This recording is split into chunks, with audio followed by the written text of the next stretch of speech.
Fellas, you think we could listen to the radio or something? Radio? Who needs a radio? Ready, Harry? Mock. Yeah. Ing. Yeah. Bird. Yeah. Yeah.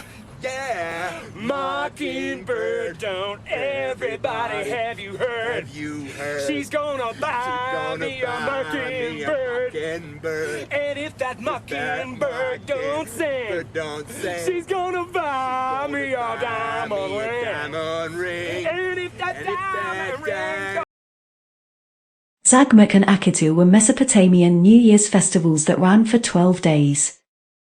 When an eclipse of the sun was known to fall on any of the 12 days of the ceremony, a substitute king was installed in his place, so that misfortunes would instead accrue to the substitute. In some variants of the festival, the king would be slain so that he could battle at Marduk's side.